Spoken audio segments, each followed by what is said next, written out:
So just some things for you to keep in mind.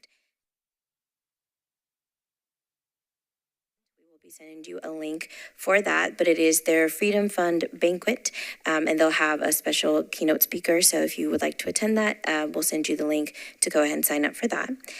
Reminder that Human Rights Day is on December 5th.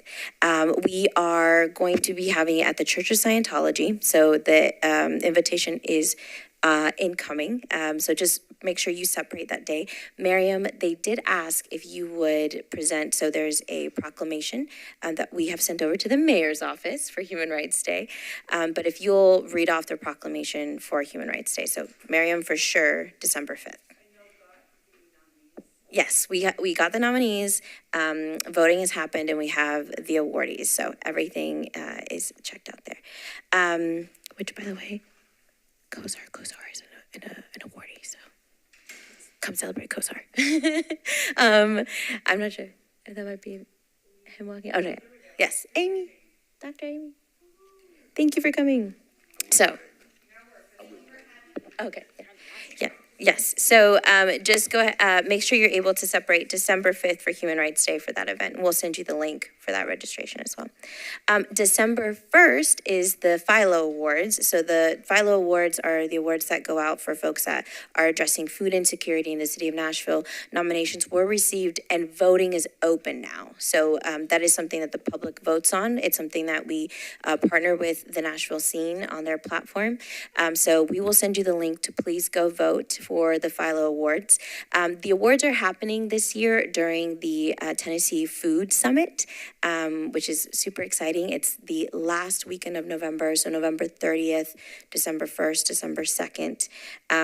It'll happen on December 1st. There's an evening reception. So if you'd like to come, please let us know so that we can get you registered. But yes, there are wonderful recipients for the awards. We'll send you that link so that you can take a look at all the people nominated for those awards. Any questions about the Philo Awards? No? Oh, no. Okay. Then going into the new year, hopping into January, there is the MLK Gala that is coming up. So just so you know, it is January 11th. This gala is held every year to be able to raise funds for students that are attending HBCUs. So we know that HBCUs are historically underfunded. So if you would like to go to the gala, we will send you a link. MLK Day is something that's sponsored by the MHRC, so we are coordinating to make sure that everyone knows all the events. So there are a lot of things that happen on MLK weekend, but we just wanted to make sure that was one that you kept in mind and go ahead and place in your calendar for that. All right. So the other thing we wanted to let you guys know about is the Imagine Nashville survey. So Imagine Nashville is a survey that's going out to all the residents in Nashville to make sure that we're talking about the future, what it looks like, what are the priorities that need to happen, what are the topics that are most important to Nashvillians. So far, they've gotten a lot of survey responses, which is great. I want to, I think Garlinda and Miriam were at the Celebrate Nashville Festival. And so I want to thank you both for your help in that and collecting surveys there. But there are some areas or some specific zip codes that we need more surveys from. The zip codes or the areas are Antioch, Whites Creek, Creve Hall, Bordeaux, Woodbine, Goodlettsville, and Old Hickory. So those are some neighborhoods that we have not been able to get as many surveys as we need for the Imagine Nashville.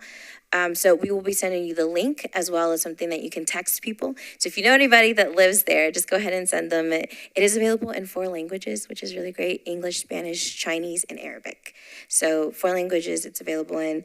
Super quick, 5 minutes. If you haven't taken the survey yet, we recommend you also take the survey. But other than that, there's just one more thing I wanted to highlight. There was a worker who passed away. They were working at Glencliff High School, and unfortunately there was a gap in a ceiling and they fell through. That person passed away. There was a vigil for them last week that was put forward by Councilwoman Sandra Sepulveda. The GoFundMe for this person is now live. they are someone who's an immigrant whose body needs to go back to their country because their family, and this is someone whose family has lost, their main financial supporter because of that. Dennis was only 20 years old, so they could have very well been attending Glencliff a couple years prior. But we will send that link and just a link to kind of the stories. It's just important to talk about worker protections and the things that happen along the lines of wage theft as well.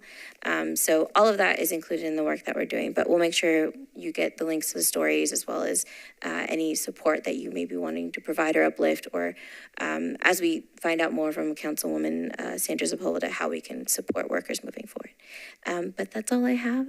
Thank you for being here. No. Can you share the name of that individual? Yes. Sorry. Give me 1 second. Ashley, do you want to talk about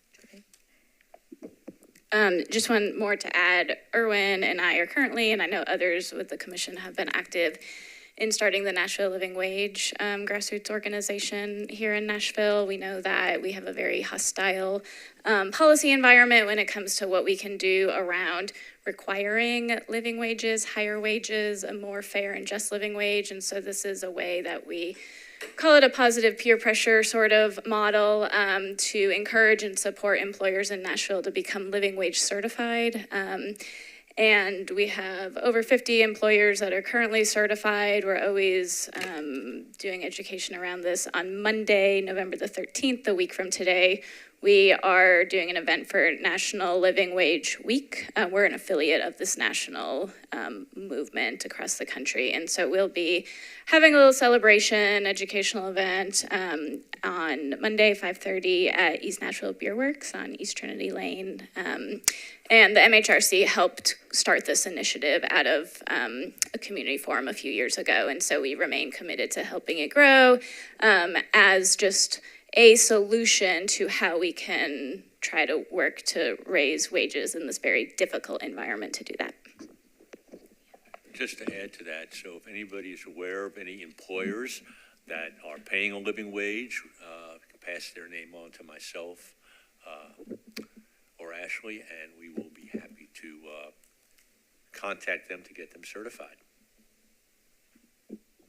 Beautiful, yeah. And I just wanted to share, his name is Dennis Giovanni Bache, who is 20 years old and from Guatemala. Thank you. Thank you, Kati and Ashley, on that. I was going to start the meeting if you're... Yes, okay. That's what I was going to tell you to do, start the meeting. Okay, I'd like to call the meeting into order. We have quorum now.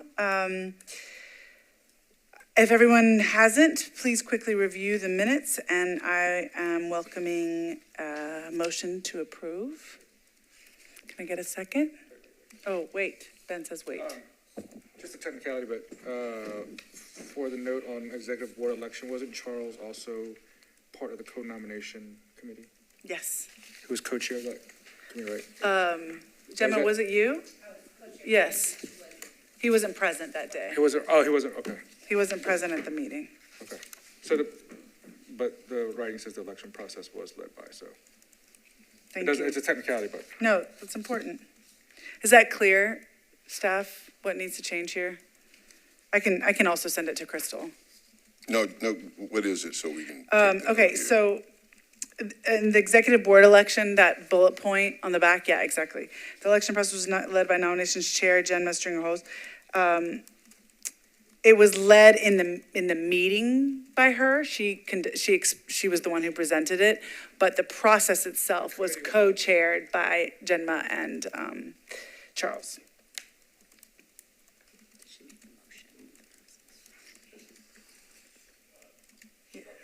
Yes. A motion. Okay, no moving motions. Okay, let me ask this. No, oh, okay, yes, I was like, did I say that? The last sentence of that, a motion was made. Was moved. Was made and passed. Let me ask a question just for clarification. Yes.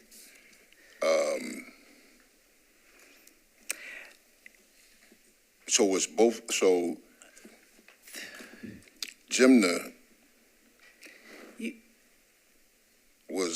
did she lead this process? You could say, I guess I'm trying to, if this is minutes from the meeting, yes, was Charles here? no, And I think that's why I stated right. like So you that. could say something like, the elections discussion was led by Gemma Stringer Holmes, who was the co-chair.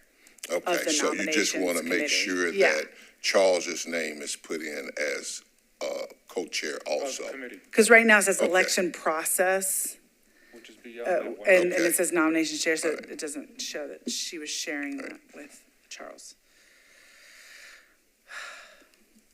Thanks for that, Ben.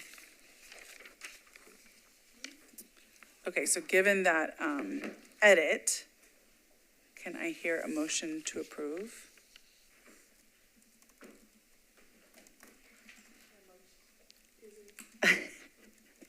I motion. Okay, great. Can I get a second? I second. Any abstentions or against? Excellent. So minutes have been approved. Now we will, very quickly, y'all, it's the same budget every week, every month. So here's the budget. Take a look. I don't know, if staff, you want to tell us anything? I'm assuming nothing has happened. Well, except for we're beginning the budget preparations for next year. We had a pre-budget meeting on last week with finance to begin preparations for the upcoming budget.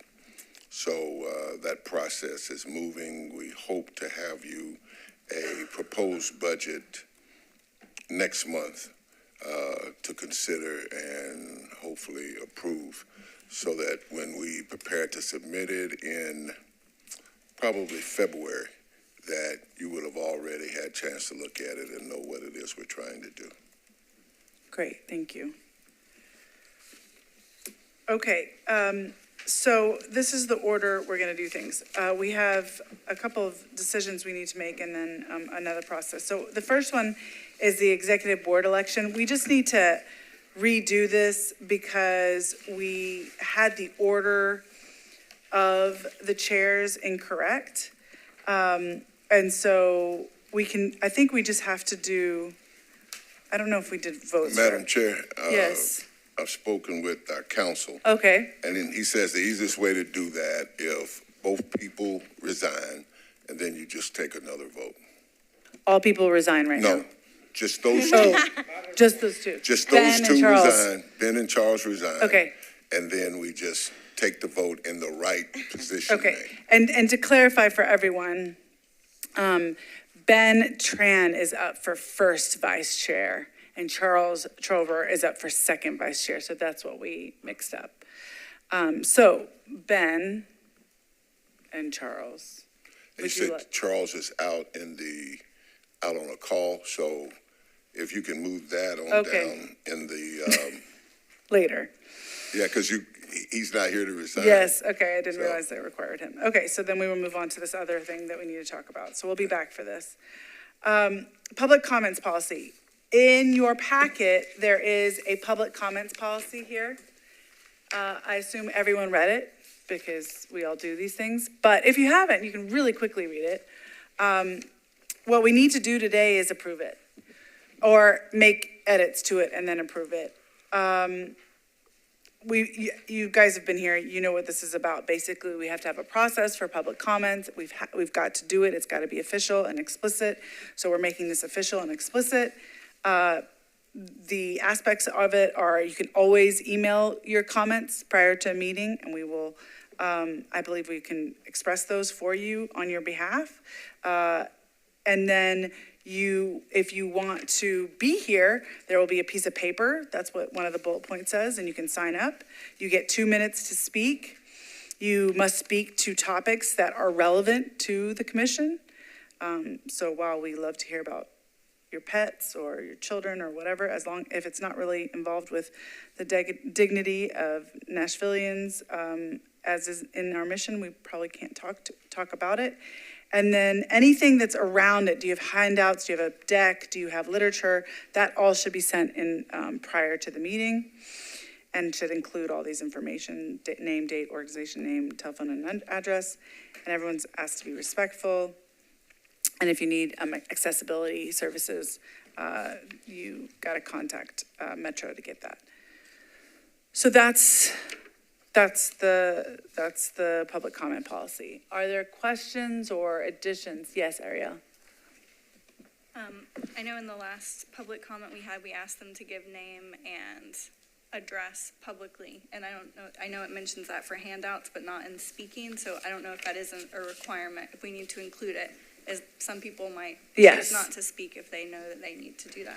I think that's a really important point. I know that's used in council. You have to say your address. I think, personally, I think that would be a good inclusion. But I think if we don't have to, we Don't need shouldn't, but if it is a requirement, Okay. this would be the place to put it. Not recommending that happen necessarily, but if it is, it should probably be recommended. Yeah, and I think it goes two directions. One, it allows for inclusion for those that feel daunted by it, but it also makes sure that people that are not within the metro area are not commenting on issues. So, yes, what were you going to say? I was just going to ask, Matt, is there a Requirement. legal requirement for residency and public comment?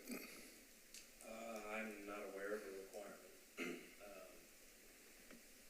That could be, if the commission wants to have a requirement that they identify, give their name and address, that's reasonable. I think that would be a valid requirement, but I'm not aware that that's absolutely a requirement, so it doesn't have to be. Okay. So, yes, Ashley. I was just gonna say, as my understanding is that the council is debating this question in the Rules Committee as well, after some concerns have been named that maybe some people, for valid reasons, might not want to disclose their information on something that's streaming on YouTube right now. And so, you know, do you want to know that somebody lives in the county, yes or no? Or, you know, I live in Southeast Nashville, or something more general, like y'all can set that rule. Yeah, and it seems like it doesn't have to be something that's stated publicly. It just needs to be verified, maybe, or written down on that sign-up sheet or something like that. But not streaming on YouTube. I think that's a really good point. That's not safe at all. Okay, does anybody have feelings about this? Yes, Gemma. I just want to make a comment, in regards to us taking, in our situation as, commissioners, we hear complaints based on employee. And not every employee in Metro lives in Metro, right? So if someone was to come here and say they had a complaint and they don't live in Metro, but they work here, what do we say? Except for public comment would not be the place to raise a complaint. But like we had those complainants the other day come speak to us during public comment, Yes. But they had filed a complaint. but it's still public comment, right? Well, I'm just saying, you would not lodge a complaint through public comment. Right. Period. That's all I'm saying. I mean, I guess you could have complainants come and speak as part of the agenda, and it doesn't need to be the public comment section, right? Yeah. But what if they file a complaint and still want to make a public comment about their situation? Right. That's all I'm asking. I mean, they can come in public comment, even if they've lodged a complaint, but you would not, my only point of saying for clarification is, you cannot lodge a complaint through public comment. You have to fill out the necessary form to actually do that. But So the my point is question- taken, yes, sorry. And my question is, if they have filed a complaint, wouldn't their information already be included that they don't need to come and announce their address first, if that is, like you said, already written? Yeah, the documented. issue is if we're making it limited to metro residing individuals, Right. and let's say one of the 4 complainants that came 2 meetings ago or last meeting, whatever, lives in Hendersonville, Right, I get that part, but the initial. Yes. The initial concern was about announcing the Yes, address. So yes. whether they're in Metro or outside of Metro, when they Yes. file that complaint, that information should be documented. And I think for clarity, the decision of whether or not to include the address in the public comment period is yours to make. Whether you want that in there or not, I think that's the thing. Yeah, it sounds like, given the concerns brought up, there, over here, there's a strong indication we don't need to add address, and we therefore do not need to limit it to Metro residing individuals. So I think we can, yes, Erwin? I'm concerned about that. I mean, I don't think our Human Relations Commission is a forum for anybody to come in here and offer a complaint about whatever they may not like. I mean, I think our focus is on Metro residents who have a complaint, and to the extent that somebody is a Metro employee and has a concern that impacts them, that falls within the purview, we should hear that too. But I'm not interested in somebody coming in from Williamson County or Sumner County, just coming in and basically saying, I don't like something. I don't think that's our purview. So, I mean, I can appreciate there being some concern about privacy, although I'm a to the extent that some, unless people can demonstrate that they have, they've been exposed to some sort of harassment for making a complaint, I'd be happy to have somebody say that they are in fact a resident of Davidson County, or they're an employee of Metropolitan government, or the Metropolitan school system, and offer their complaint that falls within the purview of our purpose. But otherwise, I'm just not interested in having anybody come in here to make any complaint that they want to make. Oh, no, sorry. Yes, Ben? Can we ask public commenters to either list their residential address, work address, or site address where the incident may have happened, like for a contractor? So there's different forms of addresses that don't have to be residential, which is private. So in our inclusivics, we know that a number of Metro employees do not live in Davidson County. But if you said, what is your work address? And if it's in Davidson County, I think that would apply. I'm fine with that. And also, this is not something they necessarily have to say verbally. That's what I'm stuck on, like, they could write it Yes. down on the form, and staff could just verify right then, Well, or whatever. I think the issue that you all are trying to determine, if an address is necessary for public comment, Matt has said that it is not. So, again, it's back to you all on what say you all as to whether or not you want to include that or not. Right, it sounds like some of us do, because we do not want to be servicing the complaints of people that are 2 hours outside of Metro. And then maybe a moderate position could be whether or not someone is a resident of Davidson County. And then that way you would not have to give an actual address. Matt? Yeah, I mean, I want to clarify too. Turn your thing on there. All right. I want to clarify too that there's no, within the statute that requires the public comment, you can't restrict, I'm not aware of any way to restrict public comment to anyone who's outside of Davidson County. So if someone from Williamson County wanted to come in and make public comment, as long as it's germane to an item that's on the agenda. So it can't just be about anything. It has to actually relate to something that's on the agenda for the commission. You could ask them to identify, whatever level of specificity you want, but you can't limit someone who isn't a resident of Davidson County from making public comment. Then this discussion is moot. Because there were individuals during council that made public comment around the East Bank Yeah, that were not residents of Davidson County. yeah. I just want to stress these rules are like what it's information for you as commissioners as you're receiving it, right? I'm glad for the clarification. This is not to rule out who has access to you as a commission.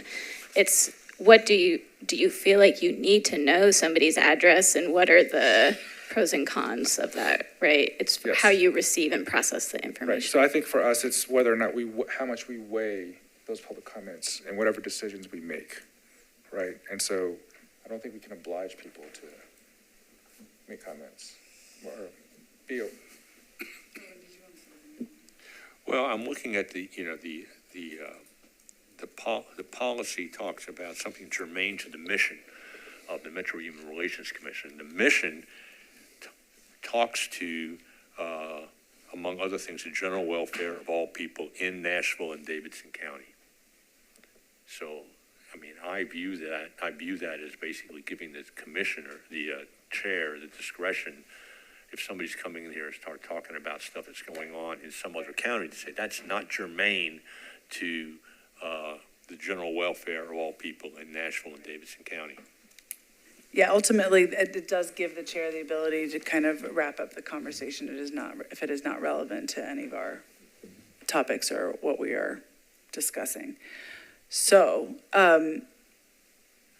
it sounds like it does not really matter if we take the address or not, unless we want this information, like Ben was saying, to weigh whether their opinion matters. I think that we will know whether we should weigh their opinion based on what they share and, how they're connected to the issue at hand. And that should be probably clarified in the comments. So I don't know if the address is going to make a difference in that case. So my recommendation to the commission is just that we don't take that information, that chair, whoever it is, me or someone else, holds the policy in that if the person starts going off topic, they get to really cut off that conversation and keep it reined into the matters that need to be handled. And then if the person is expressing concern about a jurisdiction that's way beyond anything that we deal with, which is Metro and Davidson County, they also have that ability to do that. Is everyone comfortable with that? Ben, Yes. you wanted to weigh. Okay, so then, as written, I have another yes, concern. Erwin. The other concern that I have is that, as written, the policy limits comments to 2 minutes. Yes.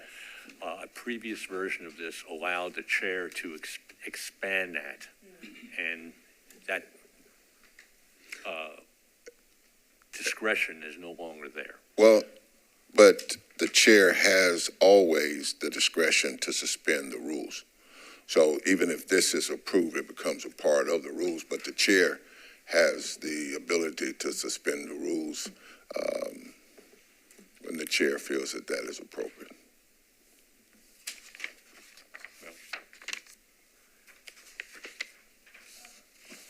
Now, Okay. if you all collectively want to put that back in there, that the chair can, Add I time. think it's redundant, but we can put that back in there, Commissioner Irwin, that the chair can grant longer than 2 minutes if the chair feels appropriate. I would feel more comfortable with that. Up to 10. Okay. So I guess what I'm asking is that, based on this, I would like to get something approved today. So whatever needs to be said, and I'd ask the chair that she would write it on hers, and so that when you make the motion, whatever's on there would be included, so that when that's passed, we would take that and draft the final document. Okay, so I'm writing each speaker, it says each speaker is allowed up to 2 minutes to speak. That time can be extended at the request of the chair. Does that work? Probably a word instead of request of the Request chair, of the- something like the behest of the chair or whatever. Discretion. Thank you. Great, I have it. All right. Okay, team, yes, Ben. So, just a couple points of consistency. And language is unclear here on the second sentence of submissions of public comments. Comments may be emailed by 12 p.m. Does that mean that people are supposed to email their comments by 12, or do we have to wait, the public has to wait until 12? That's unclear. Must be. Yes, if that is the case. I don't know how to read that. I think that's the deadline. Is that right? Okay, so must be emailed by, on the Friday prior to the meeting. Would that clear that? Yes, and then so also, it would be incumbent for us to do that with written materials as well so that we have time to read it as well. So, it says just, should be sent to MHRC for approval prior to meeting. These items must contain speakers' name. If we also have the same deadline as well, so that I'd like to have time to read materials if it comes in written form. So I am adding the MHRC for approval by 12 p.m. the Friday prior to the meeting. And at the same email address to MHRC. Any written materials such as handouts and/or literature should be sent to the MHRC for approval by 12 p.m. the Friday prior to the meeting. Okay.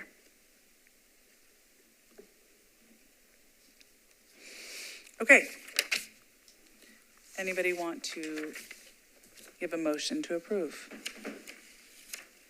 I motion to approve. Great, a second.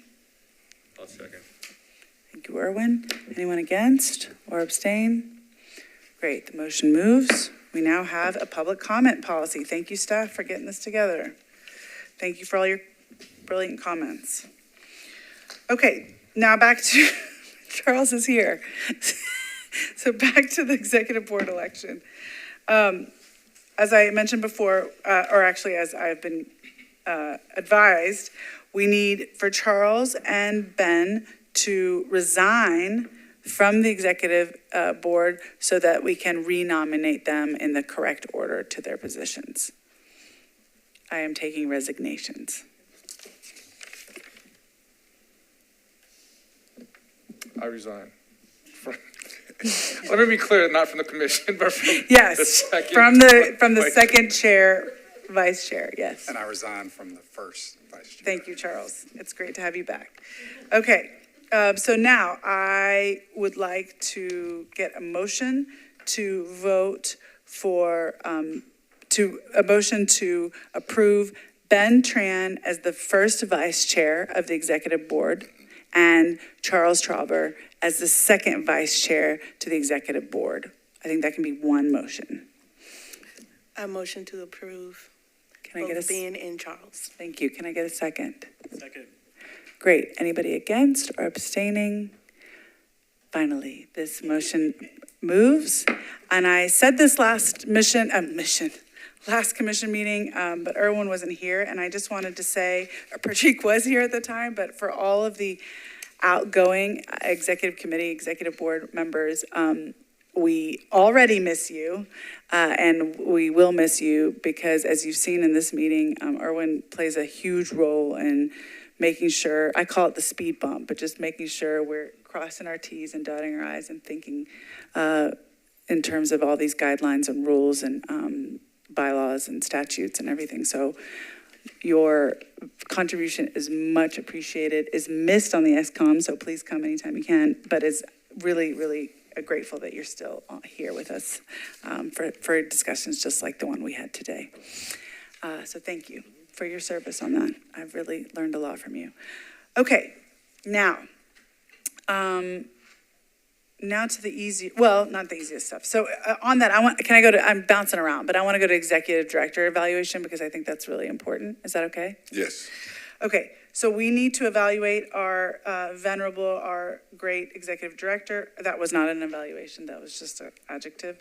So I suggest that, and I'm up for any discussion on this, but I was suggesting that the executive, I'm used to calling us a committee, but it says board here. The executive board does a review and brings it to the commission at the next meeting. Is that enough time, or do we need to do it faster than that? No, that's enough time. Okay. We just need to have it, make it part of the calendar to where becomes a yearly event as part of the business of the commission. And so that, at least in the time frame, that it can be part of the budget submission. Yes, yes. Particularly if there's a suggestion that you all feel I may need a raise. Right. So let's get that on so if XCOM's meeting in 2 weeks, we can discuss it, and then bring our discussion, our conversation, main points, and recommendation to the December meeting, and then commission broadly can discuss it on those discussions and merits, and then we can make a vote then if everybody's comfortable, if the conversation leads to that in December. If there are any other suggestions for a process, open to it, but I thought at least we could have some time to discuss at the XCOM and more broadly. Yes, Erwin? So I was curious as to whether or not there had been in the past any evaluations of past executive directors, and if there had, one would hope that there was a evaluation instrument that had been used, and if that instrument could be found, it probably would be advisable to sort of maybe find that and create a tool that is used not only this time but in the future, rather than having to recreate one every time an executive director evaluation is done. I remember Mel's evaluations, if anybody else, I think it was just like me and Davey that were here at that time. Erwin maybe. And it was just like a conversation. There was no rubric that I remember. Is that correct? I will check the files, but no, I thought it was just a conversation. And there was, I believe that there was some file, possibly that had something on it. But if you recall, we typically did it backwards. We didn't do the executive director evaluation as a matter of commission yearly activity. It was around particular issue about a pay raise or whatever, and we would have to have that as part of the package, because there has to be an evaluation to be submitted for a pay raise through Metro. Well, But I will check. if we have anything, I'm happy to also think on it, bring it to the executive committee, whether it's a rubric or a set of criteria or something like that, upon which we can have a conversation and then bring it to the commission for the December meeting. Yeah, that's what I suggest. Does that make sense? Yeah, so before Mel, there was Tom Negri. Before Tom Negri, somewhere along the line, was Judge Kelvin Jones was. So, I mean, I would have hoped that somewhere along the line, somebody had the sense to come up with an evaluation instrument.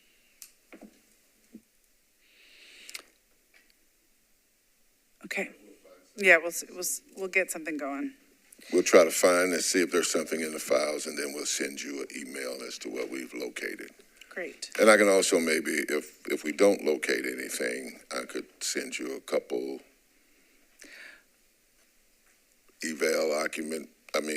documents. Yeah, I mean, when we did the job description, there was a bunch of buckets that we wanted the executive director to be able to do well in and perform in, so that we can maybe start there if we need to start somewhere. Okay.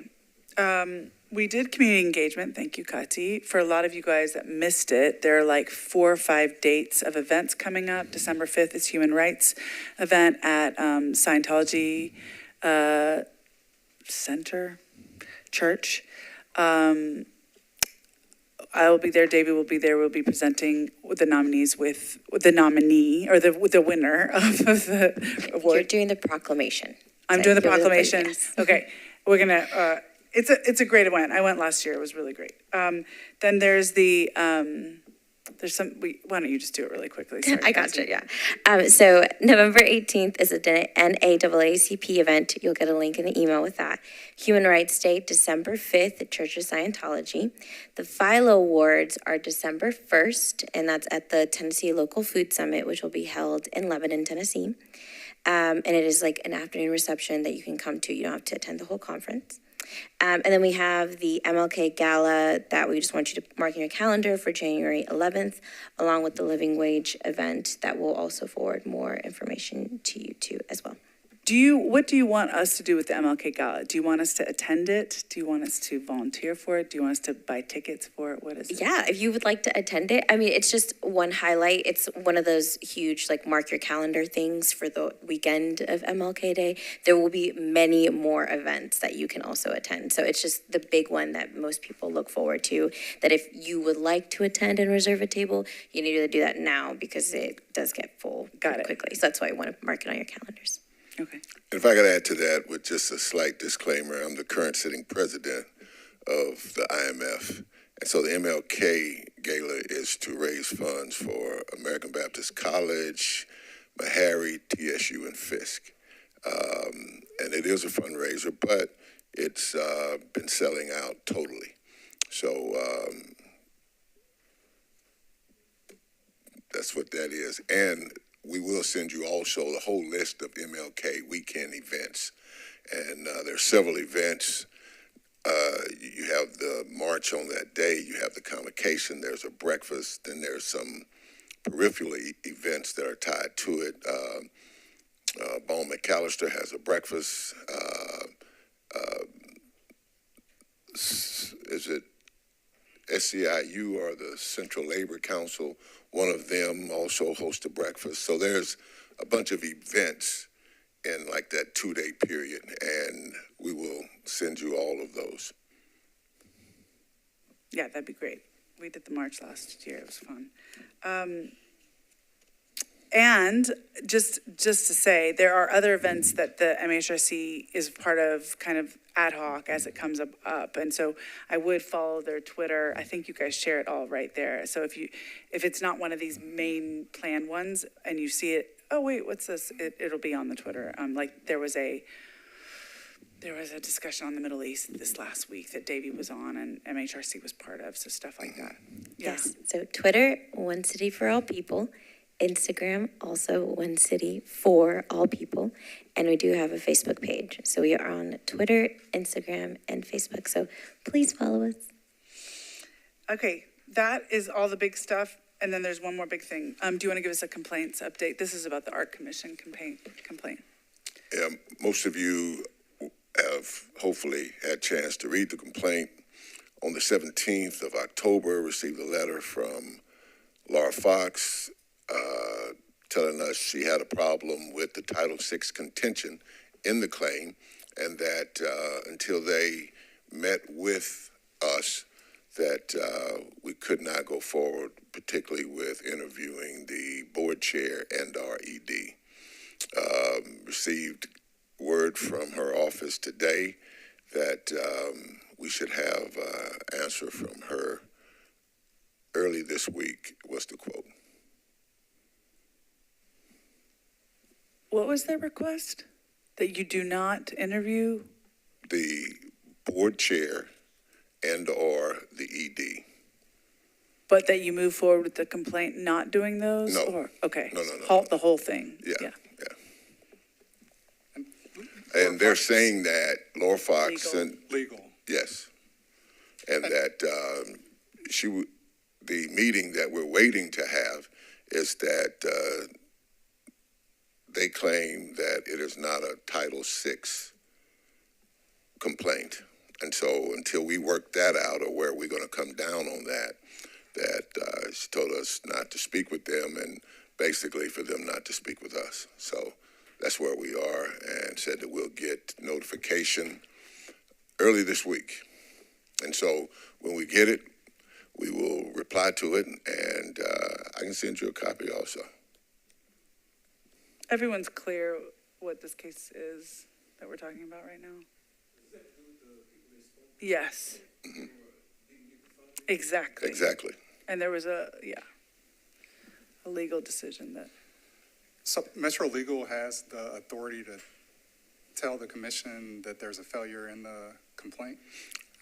Well, I think Metro Legal, and Matthew is here, who can correct me if I state this wrong. Metro Legal will make whatever position they have on an issue, But as council, we also have the right, if we disagree, to ask for outside counsel to represent our interest.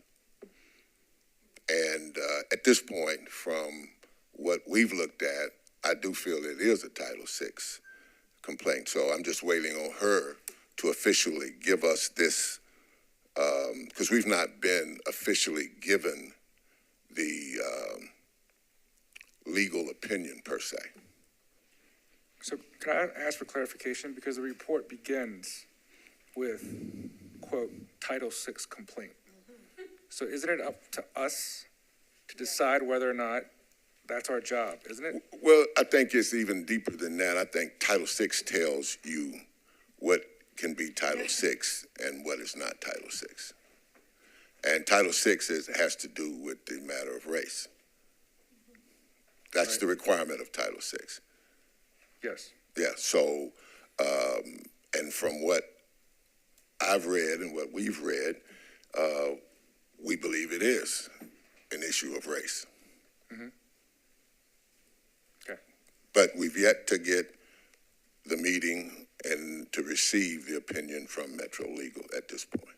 So I just want to, for the record, reiterate and repeat Charles' question about whether or not Metro Legal has the right to determine what is a Title VI complaint, particularly if. No, not for MHRC. Metro Legal offers all Metro departments advice and counsel.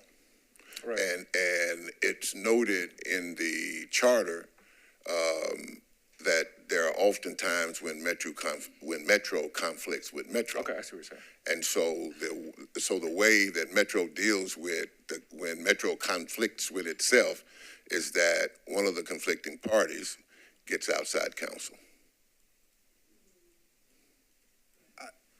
I guess what I'm failing to understand is, I don't understand the conflict here because I don't see Metro Legal's position in telling the commission whether or not there's a failure in the complaint. I mean, that seems, again, germane to the commission's purpose in reading the complaint and understanding and applying the complaint to Title VI to understand whether there's an actual complaint. I don't understand how Metro Legal can step in and make a determination or put on hold the commission's ability to interview anyone. More importantly, put it on hold. Why can they stop your process of, working on this complaint? Especially because the charter and the code lay out a specific timeline. And I don't know that there's anything in that timeline that says Metro Legal can step in and halt that timeline. So it just seems to be a failure on multiple fronts. And if it From my would be opinion. a good time to go ahead and get our own representation. But there's a process for that. And that process involves Metro Legal in that also. Matt, you can jump in here at any time since you work for Metro Legal. I mean, I was waiting on you to pull up alongside. I would just say, I don't think what's happened here is that Metro Legal just advises different Metro departments, including the MHRC. And so the request was just to pause the meeting while Metro Legal is able to evaluate the complaint and give its advice about whether it qualifies as a Title VI complaint. That's not saying that it can't go forward, because ultimately Metro Legal can't make that determination. But what it can do is give its advice about that issue to the MHRC, and then the MHRC can determine, based on that advice, what it wants to do. And technically, MHRC could continue the process and not halt, waiting on the opinion of legal. Legal can provide that opinion whenever it wants. So, a couple of things I'm a little bit confused about here. First, am I correct that Title VI only addresses discriminatory acts with respect to federal funding? So, I guess as a preliminary matter, does the Metro Arts Commission receive any federal funding? First question. Second question is that the Metro, the code and the charter grant authority to the commission to investigate any area of discrimination, irrespective of whether it receives federal funding or not. So the Title VI portion of that really is irrelevant to the extent that the Arts Commission, is irrelevant because of the other powers granted to the commission, but there's a specific concern as to whether or not the Arts Commission is receiving directly or indirectly any federal funding. Do we have any idea about whether or not the Arts Commission receives directly or indirectly any federal funding? Well, they do receive some federal They funding. do, okay. But this money's here came through Metro. I think, and you're right, but what we have, since our whole goal, and it says it 3 times, is around conciliation. So we often are,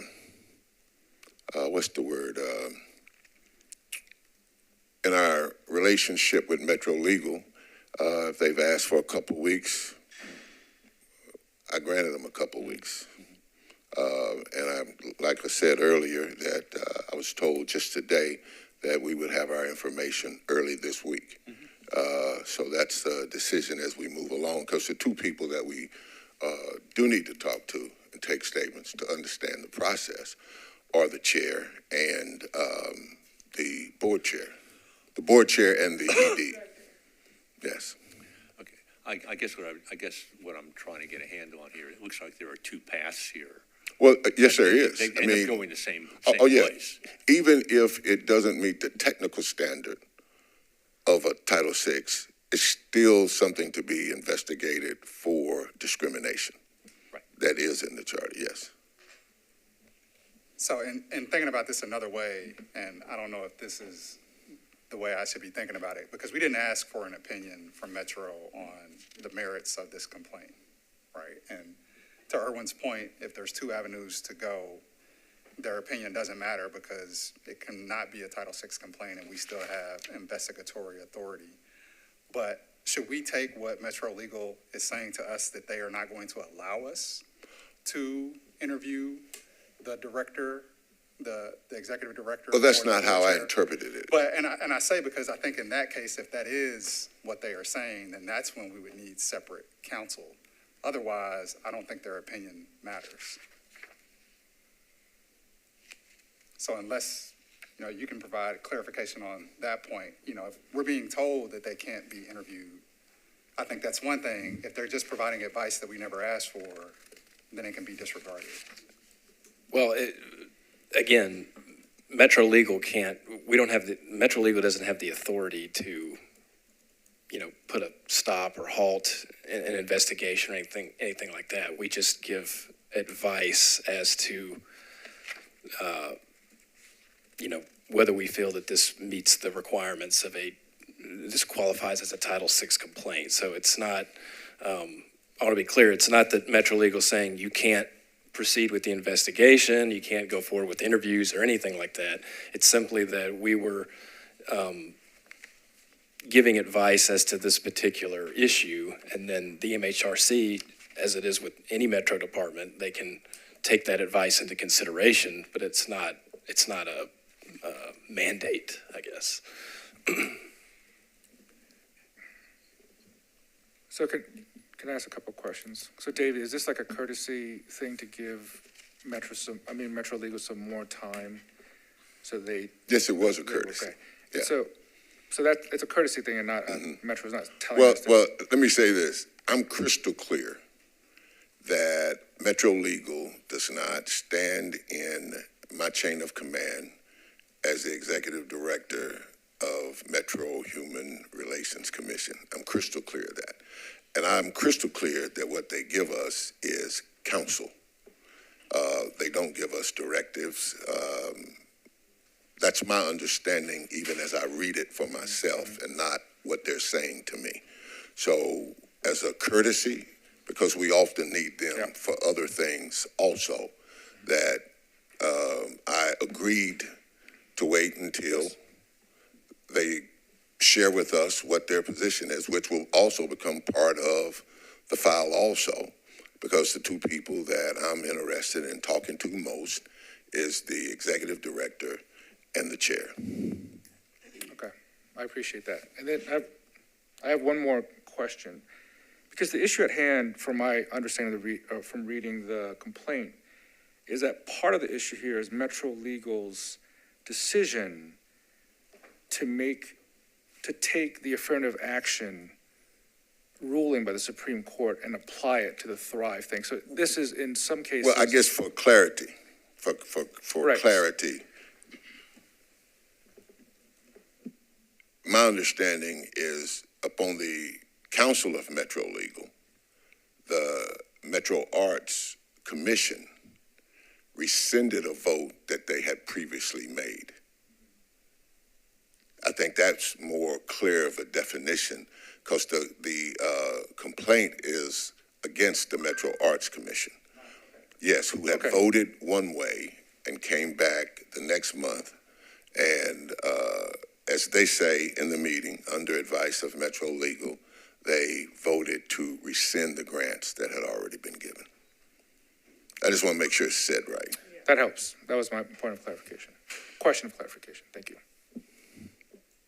And one point on that too, because I did a little bit of research, and that meeting is available on YouTube where they rescinded the vote. What's not clear from that meeting is their attorney with Metro Legal provided the reasoning for rescinding the vote, but she was inaudible on the video, so you can't hear what her reason was. But that video is available on YouTube. I encourage everyone to view it. The prior meeting where the award was made is not on YouTube, though. So to have the context of what was discussed when the award was made is not available. But what is available is the rescinding of the award, and then discussion around what they wanted to do going forward with awarding the funds. And it's my understanding, and Matthew, you can give it whatever legal thing it is, there is a provision in the public meetings law that allows for a closed meeting to discuss certain things, some being legal things. There was a meeting that is not recorded that was a private meeting to discuss what those legal things were. But as I understand that is a total legal process that is part of the open meetings law. Matt? Yeah, one of the exceptions to the Open Meetings Act is for what's called an executive session, a closed executive session, and that's for legal counsel to advise a board or commission on matters of pending litigation or things that could turn into litigation. So that's one exception to the requirement of an open meeting, is for those types of sessions. I'm not sure if that's what happened in this particular instance. I don't know, but I'm pretty sure that's what happened in this situation, that there was a closed executive session where the discussion was had about what we're talking about now that you won't find anywhere. And again, hence why the place to start is talking to the executive director and the chair of the board. Yep. From the video, it wasn't clear that there was a separate meeting. It was clear that there was some communication that was distributed to the board members. Yeah, no, that led to them rescinding the vote. So, right. You had the meeting that's not there where they voted for it, but then you also have the closed executive session that you don't know about, and then you come to the meeting that you're talking about where it's clear that there has been previous conversation around this issue. Erwin, did you have a question? I have a question that is related to this but not on point, so I'll defer that. Don't forget it. No more. I won't forget. You have a question somewhere, I think. Did somebody have a question? Commissioner Holmes. I guess I just want to be clear. the two people that came were white. So are they the ones saying that they were racially discriminated against? There's like 10 to 12 complainants in the complaint. Okay. Yes. Okay. Okay. I'm just, okay. Yes. I just- If you read. I didn't know if it was one of those reverse Yeah, no, if you read discrimination the, kinda thing. I'm totally lost if you on read the that. thing, there's a lot of complainants and Okay, actual complaints. okay. Okay, we can leave this. I got confused though, because there's an executive session that's talking about a legal thing that is separate from the meeting that was not recorded, or they happened at the same meeting, No. and that's why it wasn't No, recorded? they held a meeting after the commission meeting to approve the awards. Between there and the commission meeting, where took it they away. rescinded the award, there was a closed closed executive session meeting that was held that allows them to bypass the public. Okay, so therefore, according to open meetings, the one where they approved it should exist somewhere. Just the notes. Because see, there's no requirement that all For meetings be video? recorded. No, there is no video Okay. requirement. Okay, thank you. There's only the requirement for minutes. Got it, thank you. Okay, it's 5:17, so we can move on. Well, Godspeed, staff. You have all that you need to do what you need to do on our behalf, I think. Well, and I do want to reiterate, I appreciate your interest in this. I appreciate your support, even in the executive session around this, because as this moves forward, that we're still going to need your support as Yes. we move through this. And it's very important. Okay, then I think we are done. Old business has nothing under it. Is there public comment? No. Oh, did you raise your hand? I thought I saw a hand. Okay, I'm just saying things. Any announcements? Erwin? Well, I have something, Oh, you had your other issue, sorry, I yes. have my related but unrelated issue. I have thought for quite some time in reviewing the charter establishing the commission and the bylaws, that there is a complaint and hearing process that is set forth in that I don't think has ever been used. And quite frankly, as I've read it, it doesn't make any sense. And I think that the thrust of our executive director, whenever these complaints have come in, is appropriate in the sense that his intention and direction has been to try to moderate and mediate and conciliate. But there is process in our bylaws for evidentiary hearings and a whole complaint process that I think deserves the attention and reconsideration of the commission. Either it exists and it can be put into place, or it doesn't exist and it should be revised. That would take a fair amount of time and effort for the commission to address, but I worry about having things written down that are just there and are not used. So I would encourage the commission in the future to sort of take a look at that and make some sense of it.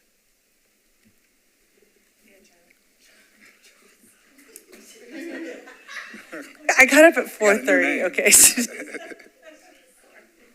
And I guess to that point, and my understanding, and maybe this is another legal question, because this is a matter of interpretation and what the code says we can do in terms of the hearing. I mean, my understanding, because we're not voting on anything, that commissioners would be free to discuss, not in an open meeting, but discuss among themselves outside of an open meeting what the text of the code says in relation to the hearing. Because there's no vote needed, there's no decision needed on what's written. Would that be a fair interpretation?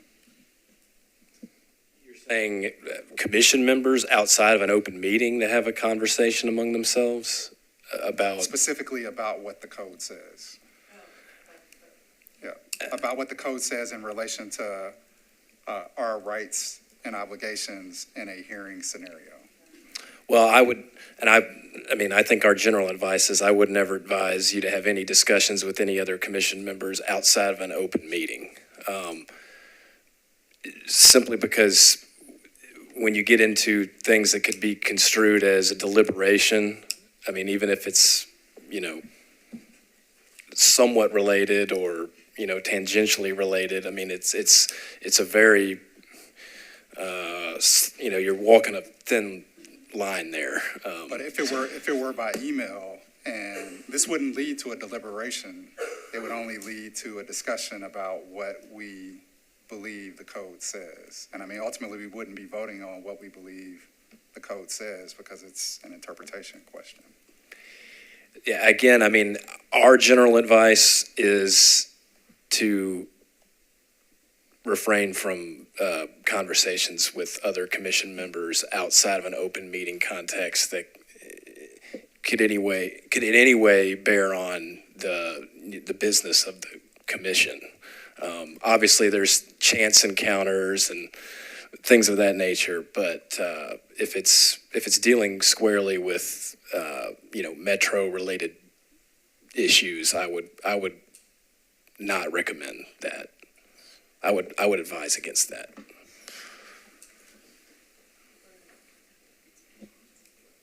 Not related to this, but I would like to commend our chair as being recognized by the Nashville scene as the social activist of the whatever.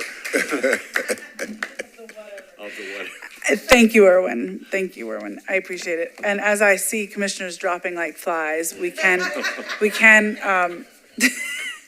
and me starting to refer to people and change their names, we can end this meeting. I do hear this though, Charles, and I wonder if at some point, since legal has given out tons of opinions, if maybe we should have them look at this question, because this has come up about when you're talking about procedure and, process, not topic, issue, content, you should be able to discuss. And there is, I think, some slight nuance there in our charter, in that language.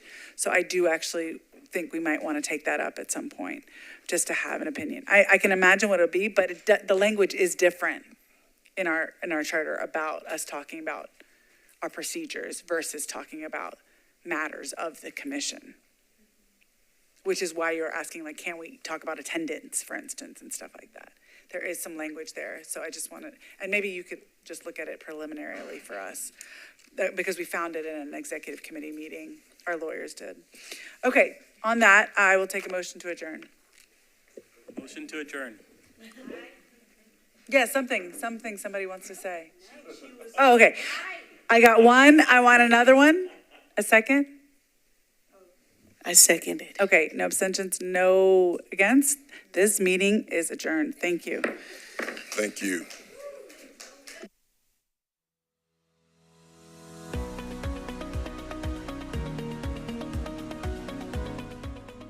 This has been a service of the Metro Nashville Network. If you would like to see this presentation again, or for more information on this and other programs, visit nashville.gov.